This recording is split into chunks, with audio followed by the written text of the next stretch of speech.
എല്ലാവർക്കും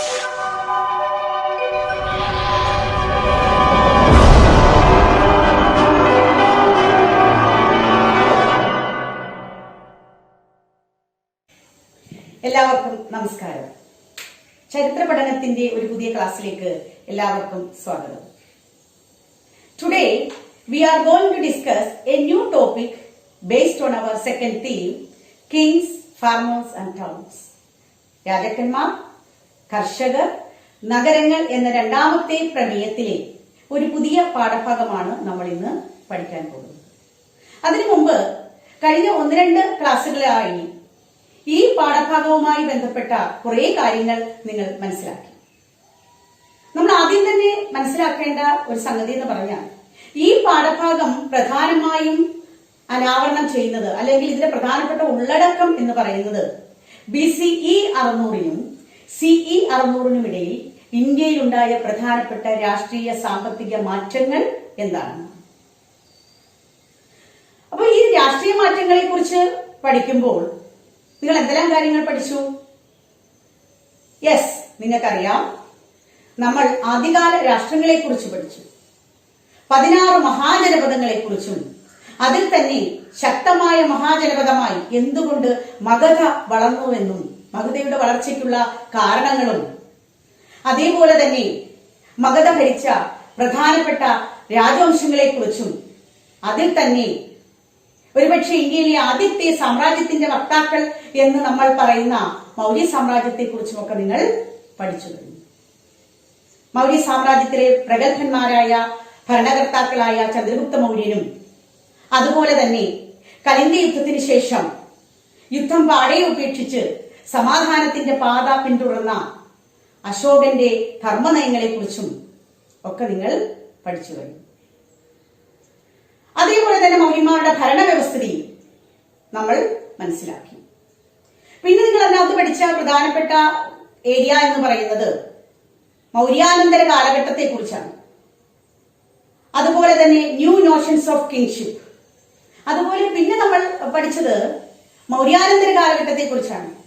മൗര്യന്മാരുടെ അധപതനത്തിന് ശേഷം ഇന്ത്യയുടെ വടക്ക് പടിഞ്ഞാറൻ ഭാഗങ്ങളിലും അതുപോലെ മധ്യഭാഗങ്ങളിലും തെക്കേ ഇന്ത്യയിലും ഒക്കെ വളർന്നു വന്ന പുതിയ രാജവംശങ്ങളെ കുറിച്ചും രാജ്യങ്ങളെ കുറിച്ചും നിങ്ങൾ പഠിച്ചു.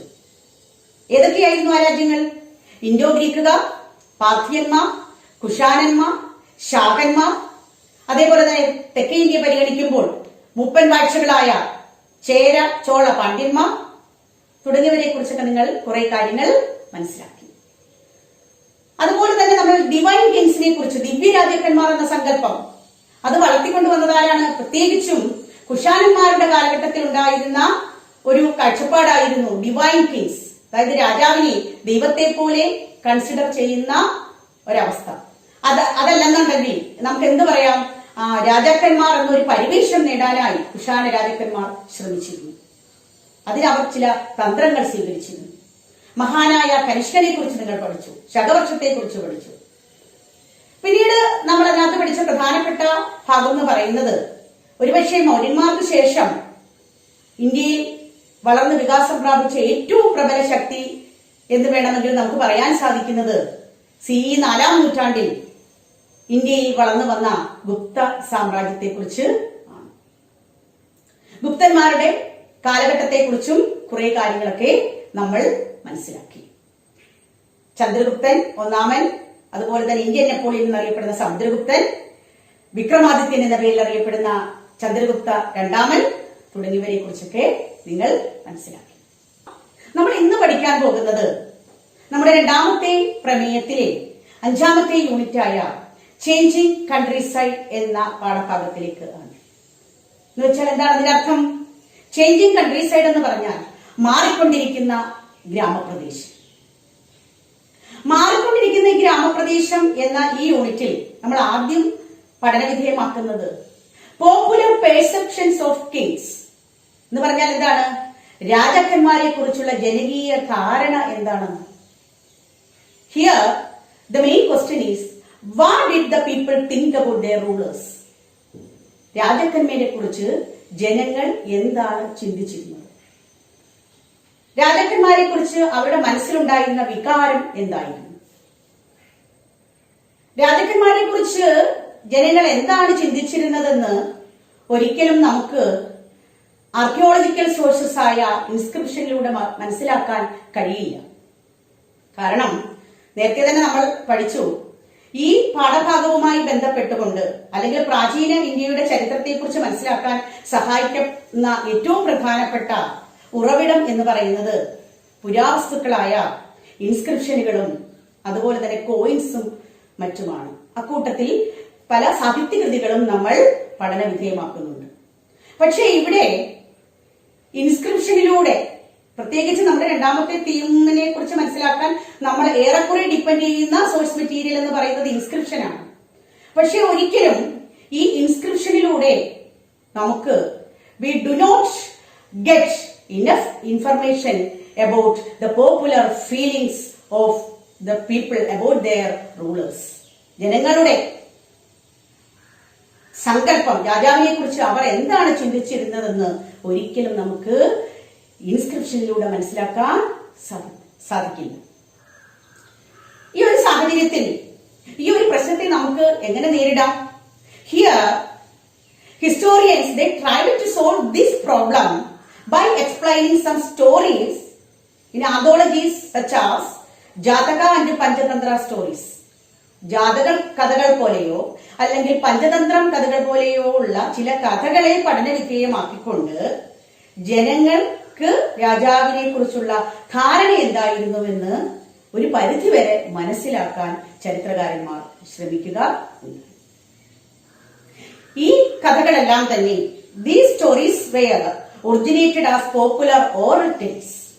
ആദ്യകാലങ്ങളിൽ വാമൊഴികളായിട്ടാണ് പ്രചാരത്തിൽ ഇരുന്നത്. പിന്നീട് ഏതാണ്ട് പൊതുവർഷത്തിന്റെ മധ്യഭാഗത്തോടു കൂടിയാണ് പാലി ഭാഷയിൽ രചിക്കപ്പെട്ട ജാതക കഥകളൊക്കെ എഴുതാൻ തുടങ്ങിയതും അതുപോലെ തന്നെ ഈ ജാതക കഥയിലെ തന്നെ ഒരു പ്രധാനപ്പെട്ട കഥയായ ഗണ്ഡദിണ്ടു ജാതക എന്ന കഥയിലൂടെ നിങ്ങൾക്ക് സ്ലൈഡിൽ കാണാൻ സാധിക്കുന്നതാണ്. ഗണ്ഡദിണ്ടു ജാതക എന്ന ഈ കഥ പറയുന്നത് it describes the deplorable conditions of the subjects under a wicked king. അതായത് ദുരാഗ്രഹിയായ ഒരു രാജാവിന്റെ കീഴിൽ ബുദ്ധിമുട്ട് അനുഭവിക്കുന്ന ഒരു ജനവിഭാഗത്തെ കുറിച്ചാണ് ഈ കഥ അനാവരണം ചെയ്യുന്നത്. ഈ കഥകളിലേക്ക് കഥാപാത്രങ്ങൾ എന്ന് പറയുന്നത് മനുഷ്യർ മാത്രമല്ല, മനുഷ്യരും മൃഗങ്ങളും പക്ഷികളും വൃദ്ധന്മാരും ഒക്കെ ഒരുപാട് പേർ കഥാപാത്രങ്ങളായ ഒരുപാട് മോറൽ ലെസൺസ് നൽകുന്ന ഈ പുസ്തകത്തിലെ ഈ കഥയിലൂടെ ദുരാഗ്രഹിയായ രാജാവിന്റെ കഥ പറയുന്ന ഈ പുസ്തകത്തിലൂടെ നമുക്ക് രാജാക്കന്മാരെ കുറിച്ചുള്ള ജനങ്ങളുടെ ധാരണ എന്തായിരുന്നു എന്ന് ഏറെക്കുറെ മനസ്സിലാക്കാൻ സാധിക്കും.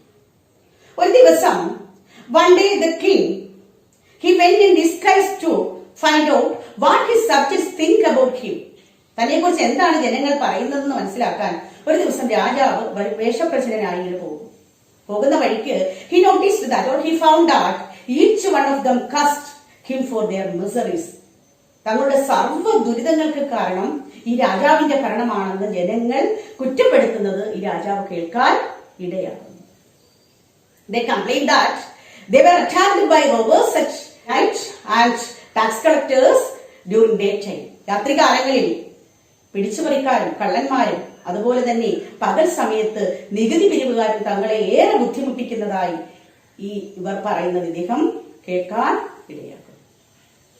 ഈ കഥ പറഞ്ഞവസാനിപ്പിക്കുന്നത് അണ്ടർ സച്ച് എ സിറ്റുവേഷൻ, ഇങ്ങനെയുള്ള അവസരങ്ങളിൽ ജനങ്ങൾ സാധാരണഗതിയിൽ ചെയ്തിരുന്നത് എന്താണ്, അബാൻഡൻ their villages, അവരുടെ ഗ്രാമങ്ങൾ ഉപേക്ഷിച്ച് they fled to the forest, അവർ വനങ്ങളിലേക്ക് പലായനം ചെയ്യുകയാണ് സാധാരണഗതിയിൽ ചെയ്തിരുന്നത്.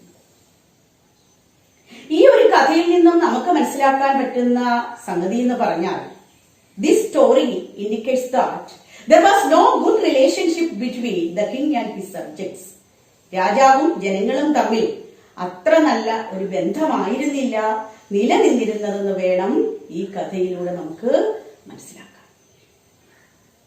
കാരണം Kings collected heavy taxes from the people. ജനങ്ങളിൽ നിന്നും ഉയർന്ന നികുതി ആരിടാക്കിയിരുന്നു? രാജാവിടാക്കിയിരുന്നു. പക്ഷേ പാവപ്പെട്ട കർഷകർക്ക്, പെസൻസിന് ഇത് അടയ്ക്കാനുള്ള they had no ability to pay such a huge tax. ഇത്രയും വലിയ എമൗണ്ട് അടയ്ക്കാനുള്ള ഒരു ശേഷി ആർക്കുണ്ടായിരുന്നില്ല? പെസൻസിന് അല്ലെങ്കിൽ കർഷകർക്ക് ഉണ്ടായിരുന്നില്ല. ഇത്തരം ബുദ്ധിമുട്ടുള്ള സാഹചര്യത്തിൽ ജനങ്ങൾ സ്വീകരിച്ചിരുന്ന 2 മാർഗങ്ങൾ എന്ന് പറയുന്നത് നമുക്ക് ബോർഡിൽ കാണാൻ സാധിക്കുന്നതാണ്. ഒന്നാമതായി, ഒന്നുകിൽ ഈ ഒരു സാഹചര്യത്തിൽ they escaping into the forest. എവിടേക്ക് പോയി? കാടുകളിലേക്ക് രക്ഷപ്പെട്ടു. എല്ലാം ഉപേക്ഷിച്ച് അവരെവിടേക്ക് പോയി? കാടുകളിലേക്ക് പലായനം ചെയ്തു. അതല്ലെങ്കിൽ അവർക്ക് ഈ സാഹചര്യത്തെ മറികടക്കാം. എങ്ങനെ? Increasing their production to meet the higher revenue demand. Higher revenue ഡിമാൻഡിനെ മീറ്റ് ചെയ്യാനായി തങ്ങളുടെ ഉൽപാദനത്തെ അവർക്ക് വർദ്ധിപ്പിക്കാം. തങ്ങളുടെ കാർഷിക ഉൽപാദനം വർദ്ധിപ്പിച്ചുകൊണ്ട് ഉയർന്ന നികുതി ഭാരത്തെ നേരിടുക എന്നുള്ളതാണ്. അപ്പോൾ ഇവിടെ രണ്ടാമതായി നമ്മൾ പറഞ്ഞ മാർഗം കർഷകരെ സംബന്ധിച്ചിടത്തോളം അവർക്ക് വേണമെങ്കിൽ അത് നല്ല രീതിയിൽ ഉപയോഗപ്പെടുത്താൻ സാധിക്കും. എങ്ങനെയാണ്? Here the persons they adopted certain strategies to increase their production. കർഷകർ അവരുടെ ഉൽപാദനം വർദ്ധിപ്പിക്കാനായി ചില മാർഗങ്ങൾ സ്വീകരിച്ചു. അവരുടെ കാർഷിക ഉൽപാദനം വർദ്ധിപ്പിക്കാൻ ഇവിടെ കർഷകർ ചില മാർഗങ്ങൾ സ്വീകരിക്കുക ഉണ്ടായി. അപ്പൊ ഇവിടെ ഉൽപാദന വർധനവിനായി കർഷകർ സ്വീകരിച്ച ഒന്നാമത്തെ മാർഗം എന്ന് പറയുന്നത് the use of iron-tipped plowshare, ഇരുമ്പ് കലപ്പയുടെ ഉപയോഗം. ഇരുമ്പ് കലപ്പ BC 6-ാം നൂറ്റാണ്ട് മുതലേ ഉപയോഗിക്കാൻ തുടങ്ങിയിരുന്നു. എന്താണ് ഇരുമ്പ് കലപ്പയുടെ പ്രയോജനം? നമുക്കറിയാം, ഇരുമ്പ് കലപ്പയുടെ സഹായത്തോടു കൂടി മണ്ണ് ആഴത്തിൽ കിളച്ചു മറിക്കാനും അതുവഴി മണ്ണിന്റെ ഫലഭൂയിഷ്ഠത പൂർണ്ണമായും പുറത്തു കൊണ്ടുവരാനും കർഷകർക്ക് സാധിച്ചു. അപ്പൊ മുമ്പ് കാലങ്ങളിൽ തടി കൊണ്ടുള്ള കലപ്പയൊക്കെയായിരുന്നു ഉപയോഗിച്ചിരുന്നത്. അതിന് അതിൻ്റെതായ പോരായ്മകൾ ഉണ്ടായിരുന്നു. എന്നാൽ ഇപ്പോൾ ഉൽപാദന വർധനവിനായി കർഷകർ എന്ത് ചെയ്തു? അവർ ഇരുമ്പ് കലപ്പ ഉപയോഗിക്കാൻ തുടങ്ങി. ഇത് അവരുടെ കാർഷിക ഉൽപാദനം ഒരു പരിധിവരെ വർദ്ധിപ്പിക്കാൻ അവർക്ക് ഇതിലൂടെ സാധിച്ചു. മറ്റൊരു മാർഗം എന്ന് പറയുന്നത് transplantation, mainly four paddy cultivation. നെല്ല് പോലെയുള്ള കാർഷിക വസ്തുക്കൾ കൃഷി ചെയ്യുന്നതിനായി ട്രാൻസ്പ്ലാന്റേഷൻ, ഞാറു പറിച്ചു നടുന്ന രീതി. അപ്പൊ ഈ ഒരു മെത്തേഡ് എന്ന് പറയുന്നത് പ്രധാനമായും യൂസ് ചെയ്തിരുന്നത് in areas where water is plentiful, ജലം ധാരാളമായി ലഭിക്കുന്ന പ്രദേശങ്ങളിൽ അഡോപ്റ്റ് ചെയ്യാൻ കഴിയുന്ന ഒരു മെത്തേഡാണ് ഇത് ട്രാൻസ്പ്ലാന്റേഷൻ, ഞാറു പറിച്ചു നടുക. ഈ ഒരു പ്രക്രിയയിലൂടെ ഉണ്ടാകുന്ന പ്രധാനപ്പെട്ട നേട്ടം എന്ന് പറഞ്ഞാൽ ഈ ഞാറു പറിച്ചു നടുക എന്ന ഈ പ്രക്രിയയിൽ ആദ്യം എന്ത് ചെയ്യും? The seeds are broadcast. ആദ്യം വിത്ത് വിതയ്ക്കും. When saplings have grown, they are transplanted in waterlogged fields. അപ്പം വിത്ത് വിതച്ച് മുള പൊട്ടി അത് കിളിച്ചു വരുമ്പോൾ അതിലെ നല്ല തൈകൾ നോക്കി ജലത്തിലെ ആ മണ്ണിലേക്ക് ഇറക്കി വെക്കുന്നു. ഇത് എന്തിന് കാരണമായി മാറി? ഇതിലൂടെ സാപ്ലിങ്സിന്റെ അതിജീവന ശേഷി വർദ്ധിക്കുകയും തന്മൂലം ഹയർ ഈൽഡ്സ് ഉണ്ടാക്കാൻ സാധിക്കുകയും ചെയ്തു. ഉൽപാദനം വർദ്ധിപ്പിക്കാൻ സാധിക്കുകയും ചെയ്തു. ഇപ്പൊ കർഷകർ സ്വീകരിച്ച മറ്റൊരു മാർഗമാണിത് ട്രാൻസ്പ്ലാന്റേഷൻ എന്ന് പറയുന്നത്. അതുപോലെ മറ്റൊരു മെത്തേഡാണ് പ്രാക്ടീസ് ഓഫ് അഗ്രികൾച്ചർ, മൺവെട്ടി കൊണ്ടുള്ള കൃഷി രീതി. ഇത് പ്രധാനമായും അഡോപ്റ്റ് ചെയ്തിരുന്നത്, ഉപയോഗിച്ചിരുന്നത് especially in the hilly tracts areas of northern and central parts of Indian subcontinent. India ഉപഭൂഖണ്ഡത്തിന്റെ ഭാഗങ്ങളിലായി ഉള്ള മലമ്പ്രദേശങ്ങളിലായിട്ടാണ് പ്രധാനമായും ഈ മൺവെട്ടി കൊണ്ടുള്ള കൃഷി രീതി ഉപയോഗിച്ചിരുന്നത്. ഇതിന്റെ ഒരു ഉപയോഗവും ഹോ അഗ്രികൾച്ചറും എന്തിന് കാരണമായി മാറി? കാർഷിക ഉൽപാദനം വർദ്ധിപ്പിക്കുന്നതിന് കാരണമായി. മറ്റ് ഒന്നെന്ന് പറയുന്നത് നമുക്കറിയാം, കൃഷിക്ക് ഏറ്റവും അനിവാര്യമായി വേണ്ടുന്ന ഒന്ന് എന്താണ്? ജലസേചനമാണ്, യൂസ് ഓഫ് ഇറിഗേഷൻ. പലതരത്തിലുള്ള ജലസേചന പദ്ധതികൾ ഇവിടെ ആവിഷ്കരിച്ചിരുന്നു. എന്തൊക്കെയായിരുന്നു അത്? നമുക്ക് ബോർഡിൽ കാണാൻ സാധിക്കുന്നു. Through Wells tanks and canals. കിണറുകൾ കുഴിച്ചു, അതുപോലെ തന്നെ ടാങ്കുകളും കനാലുകളും ഒക്കെ ജലസേചനത്തിനായി നിർമ്മിക്കപ്പെട്ടു. ഇവിടെ ശ്രദ്ധിക്കേണ്ട മറ്റൊരു കാര്യം എന്ന് പറഞ്ഞാൽ the construction of irrigation works were organized both by the communities and powerful individuals including kings. രാജാവിനെ പോലെയുള്ള ശക്തരായ വ്യക്തികളും അതുപോലെ തന്നെ സമുദായം ഒന്നിച്ചും ഇത്തരത്തിലുള്ള ജലസേചന പദ്ധതികളിൽ നിർമ്മാണത്തിൽ ഏർപ്പെട്ടു. പക്ഷേ രാജാക്കന്മാർ പലപ്പോഴും the kings often recorded such activities in inscriptions. രാജാക്കന്മാർ പക്ഷേ അവരുടെ ഈ പ്രോജക്റ്റുകളൊക്കെ അവരെന്ത് ചെയ്തിരുന്നു? ഇൻസ്ക്രിപ്ഷനുകളിൽ രേഖപ്പെടുത്തി വെച്ചിരുന്നു. അത്തരത്തിലുള്ള ഇൻസ്ക്രിപ്ഷനാണ് നമുക്ക് പുസ്തകത്തിൽ കാണാം. ഗിർനാർ ഇൻസ്ക്രിപ്ഷൻ. ഗിർനാർ ഇൻസ്ക്രിപ്ഷനിലൂടെയാണ് ഗുജറാത്തിലെ സുദർശന തടാകം പുതുക്കിപ്പണിത രുദ്രദമന്റെ നേട്ടങ്ങളെ കുറിച്ച് നമ്മൾ മനസ്സിലാക്കുന്നത്. അത്തരം ഒരു ഇൻസ്ക്രിപ്ഷനിലൂടെ രാജാക്കന്മാർ പലപ്പോഴും അവരുടെ നേട്ടങ്ങളൊക്കെ ഇൻസ്ക്രിപ്ഷനുകളിൽ രേഖപ്പെടുത്തി വെച്ചിരുന്നു. അത് വരും കാലങ്ങളിൽ നമുക്ക് ഇന്ത്യയിലെ സാമൂഹ്യ സാമ്പത്തിക വ്യവസ്ഥയെ കുറിച്ച് ഒരു പരിധിവരെ മനസ്സിലാക്കാൻ ഉപയോഗിക്കുകയും ചെയ്യും. അപ്പൊ ഈ പറഞ്ഞ സ്ട്രാറ്റജികൾ അഡോപ്റ്റ് ചെയ്തതിന്റെ ഫലമായി ഉൽപാദനം വർദ്ധിച്ചു. എന്തൊക്കെയായിരുന്നു? The use of iron tipped ploughshare, അതുപോലെ തന്നെ transplantation, the practice of agriculture and also irrigation. ഇതിന്റെ എല്ലാം ഫലമായി എന്തുണ്ടായി? ഉൽപാദനം ഗണ്യമായ തോതിൽ വർദ്ധിച്ചു.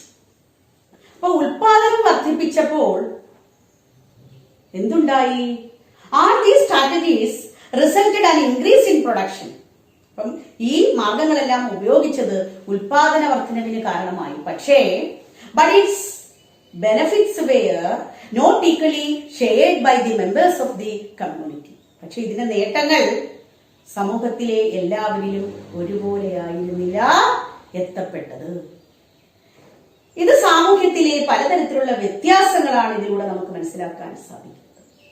അപ്പൊ നമ്മൾ അടുത്തതായിട്ട് പഠിക്കുന്നത് ഡിഫറൻസസ് ഇൻ റൂറൽ സൊസൈറ്റി. ഗ്രാമീണ സമൂഹത്തിലെ വ്യത്യാസങ്ങൾ എന്തൊക്കെയാണെന്നാണ് നമ്മൾ ഇനി ചർച്ച ചെയ്യാൻ പോകുന്നത്. അപ്പൊ എന്താണ് നമ്മൾ പറഞ്ഞു വന്നത്? വ്യത്യസ്തമായ തന്ത്രങ്ങൾ ഉപയോഗിച്ചത് കണ്ട് ഉൽപാദനം വർദ്ധിച്ചു. പക്ഷെ ഇതിന്റെ ബെനിഫിറ്റ്സ് ജനങ്ങൾക്ക് ഈക്വലായിട്ടല്ല ഷെയർ ചെയ്യപ്പെട്ടത്. ഇതിനുള്ള പ്രധാനപ്പെട്ട കാരണം എന്ന് പറഞ്ഞാൽ, സമൂഹത്തിൽ പലതരത്തിലുള്ള സാമൂഹ്യ വ്യത്യാസം ഉണ്ടാകാനുള്ള കാരണം എന്ന് പറഞ്ഞാൽ, there was a growing differences in rural society on the basis of land they used, on the basis of labor they used, and on the basis of technologies they used. അവരുപയോഗിച്ച ഭൂമിയുടെ അടിസ്ഥാനത്തിൽ, അവരുപയോഗിച്ച അധ്വാനത്തിന്റെ അടിസ്ഥാനത്തിൽ, അതേപോലെ അവരുപയോഗിച്ച സാങ്കേതിക വിദ്യയുടെ അടിസ്ഥാനത്തിലാണ് ഈ ഒരു വ്യത്യാസം നമുക്ക് കാണാൻ സാധിച്ചത്. അപ്പൊ സമൂഹത്തിൽ പലതരത്തിലുള്ള അന്തരങ്ങൾ ഉണ്ടായിരുന്നു, വ്യത്യാസങ്ങൾ ഉണ്ടായിരുന്നു. ബെനിഫിറ്റ്സ് ഒന്നും ഈക്വൽ ആയിട്ടല്ല ഷെയർ ചെയ്യപ്പെട്ടത്. ഇതുമായി ബന്ധപ്പെട്ട ചില ഇൻഫർമേഷനുകൾ നമുക്ക് ബുദ്ധ പാരമ്പര്യങ്ങളിലൂടെ മനസ്സിലാക്കാൻ സാധിക്കും. The Buddhist tradition says about 3 types of people. 3 തരത്തിലുള്ള ആളുകളെ കുറിച്ച്, വിഭാഗത്തെ കുറിച്ച് ബുദ്ധ ഗ്രന്ഥങ്ങളിൽ തന്നെ സൂചിപ്പിക്കുന്നുണ്ട്. എന്ന് പറയുന്നത് the landless agricultural laborers, ഭൂമിയില്ലാത്ത കർഷക തൊഴിലാളികൾ. അതുപോലെ തന്നെ സ്മാൾ പെസൻസ്, ചെറുകിട കർഷകർ. മറ്റൊന്നെന്ന് പറയുന്നത് ലാർജ് ലാൻഡ് ഓണേഴ്സ്, സമ്പന്നരായ ഭൂവുടമകൾ. ഇങ്ങനെ 3 വിഭാഗത്തെ കുറിച്ച് ബുദ്ധ പാരമ്പര്യങ്ങളിൽ പോലും പരാമർശിക്കുന്നുണ്ട്. അതുപോലെ തന്നെ മറ്റൊരു ഇതിൽ പറയുന്ന ബുദ്ധ പാരമ്പര്യങ്ങളിൽ മെൻഷൻ ചെയ്യുന്ന മറ്റൊരു കാര്യം എന്ന് പറയുന്നത് gahapati. The term gahapati in Pali language is used to designate small peasants and large landholders. Gahapati എന്ന വാക്ക് സാധാരണയായി ബുദ്ധ പാരമ്പര്യങ്ങളിൽ ഡെസിഗ്നേറ്റ് ചെയ്തിരുന്നത് ആരെ സൂചിപ്പിക്കാനായിട്ടായിരുന്നു? ചെറുകിട കർഷകരെയും അതുപോലെ തന്നെ സമ്പന്നരായ ഭൂവുടമകളെയൊക്കെ യൂസ് ചെയ്യാൻ ഈ പദം ഒരേപോലെ യൂസ് ചെയ്തിരുന്നതായും നമുക്ക് മനസ്സിലാക്കാൻ സാധിക്കുന്നു. കൂടാതെ സമൂഹത്തിലെ, ഗ്രാമത്തിലെ പവർഫുൾ ഫിഗർ എന്ന് പറയുന്നത്, the powerful figure of village are the large land holders and the village headman. ഗ്രാമത്തലവനും അതുപോലെ തന്നെ ഈ ഭൂവുടമകളൊക്കെ, ഈ വലിയ ഭൂവുടമകളൊക്കെ ആയിരുന്നു ഗ്രാമത്തിലെ powerful figures. And their position was often hereditary. അവരുടെ സ്ഥാനം എന്ന് പറയുന്നത്, അവരുടെ സ്ഥാനമാനങ്ങൾ പരമ്പരാഗതമായിരുന്നു, ഹെറിഡിറ്ററി ആയിരുന്നു. And even Sangam literature also mentions about different categories of people living in the villages. സംഘ സാഹിത്യങ്ങൾ പോലും എന്താണ് സൂചിപ്പിക്കുന്നത്? സമൂഹത്തിൽ പല തരത്തിലുള്ള സാമൂഹ്യ വ്യത്യാസങ്ങൾ ഉണ്ടായിരുന്നു എന്ന് സംഘകാല കൃതികൾ പോലും മെൻഷൻ ചെയ്യും. എന്താണ് സംഘം ലിറ്ററേച്ചർ എന്ന് പറഞ്ഞാൽ? നമുക്കറിയാം, സംഘം എന്ന് പറയുന്നത് തമിഴ്നാട്ടിലെ മധുരയെ കേന്ദ്രമാക്കി പ്രവർത്തിച്ചിരുന്ന സാഹിത്യ കൂട്ടായ്മ. ഈ സാഹിത്യ കൂട്ടായ്മയിൽ നിന്നും പുറത്തിറക്കപ്പെട്ട പുസ്തകങ്ങളെയാണ് നമ്മൾ എന്ത് പേരറിയപ്പെടുന്നത്? സംഘകാല കൃതികൾ എന്ന പേരിൽ അറിയപ്പെടുന്നത്. ഈ സംഘകാല കൃതികളിൽ പോലും വില്ലേജിലുള്ള ഈ ഡിഫറൻസിയേഷനെ കുറിച്ച് പറയുന്നുണ്ട്. സംഘം ലിറ്ററേച്ചർ അനുസരിച്ച് സംഘകാല കൃതികളിൽ പ്രധാനമായും പറയുന്ന വിഭാഗം എന്ന് പറയുന്നത് large land owners or Vellala, വലിയ ഭൂവുടമകളെ സംഘകൃതികളിൽ മെൻഷൻ ചെയ്തിരിക്കുന്നത് വെള്ളാള എന്ന ഒരു ടേമിലാണ്. വെള്ളാള സ്ഥിരം എക്സാമിന് ചോദിക്കുന്ന ഒരു വൺ വേർഡ് ക്വസ്റ്റ്യൻ. അതുപോലെ തന്നെ പ്ലോമൻ ഓർ ഉഴവർ, നിലം ഉഴുന്നവർ, അവരെ ഏത് ടേബിളാണ് വിളിച്ചിരുന്നത്? ഉഴവർ എന്ന പേരിൽ. പിന്നെ മറ്റൊരു വിഭാഗം സ്ലേവ്സ് ഓർ അടിമേസ്, അടിമകൾ. അപ്പോൾ Vellala or large land owners, അതുപോലെ തന്നെ പ്ലോമൻ ഓർ ഉഴവർ ആൻഡ് സ്ലേവ്സ് ഓർ അടിമേസ്, ഇവരെ കുറിച്ച് എന്തിൽ പ്രതിപാദിക്കുന്നു? സംഘകാല കൃതികളിൽ പരാമർശിക്കുന്നു. ഇതിലൂടെയെല്ലാം നമുക്ക് എന്താണ് മനസ്സിലാക്കുന്നത്? ഗ്രാമ സമുദായത്തിൽ പലതരത്തിലുള്ള ഗ്രാമീണ വ്യത്യാസങ്ങൾ ഉണ്ടായിരുന്നു എന്നും നമുക്ക് ഇതിലൂടെ അനുമാനിക്കാൻ സാധിക്കും. അപ്പൊ നമുക്ക് നമ്മുടെ അടുത്ത ഭാഗത്തിലേക്ക് കടക്കാം. അടുത്തതായി നമുക്ക് പഠിക്കാനുള്ളത് ലാൻഡ് ഗ്രാൻസിനെ കുറിച്ചാണ്.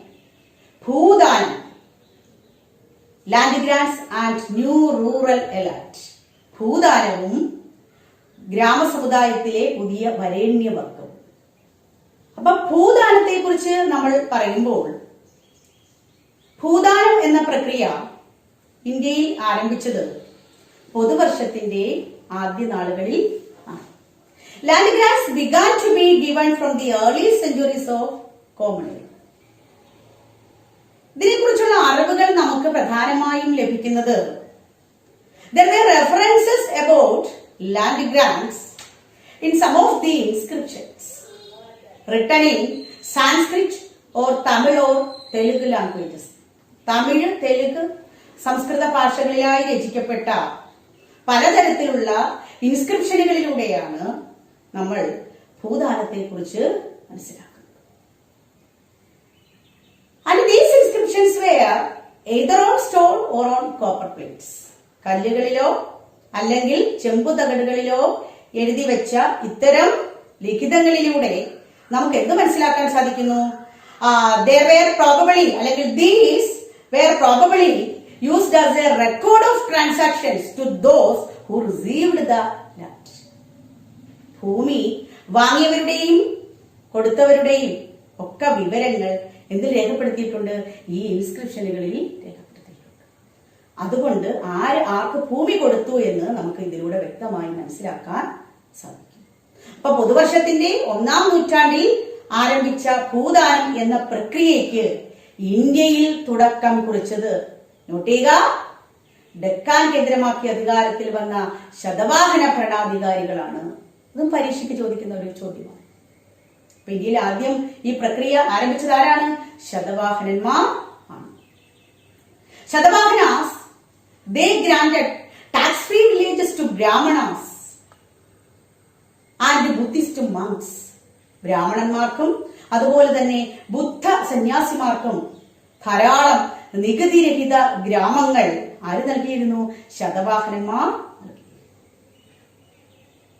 ശതവാഹനന്മാരുടെ കാലഘട്ടത്തിൽ ആരംഭിച്ച ഈ പ്രക്രിയ കൂടുതൽ ശക്തി പ്രാപിച്ചത്, അല്ലെങ്കിൽ ഇത് കണ്ടിന്യൂ ചെയ്തത് ആരുടെ കാലഘട്ടത്തിലാണ്? ഗുപ്തന്മാരുടെ കാലഘട്ടത്തിൽ ഇത് കൂടുതൽ ശക്തി പ്രാപിക്കുക. The Guptas they made land grants to Brahmanas, shrines, viharas, monasteries and other institutions, religious or educational institutions.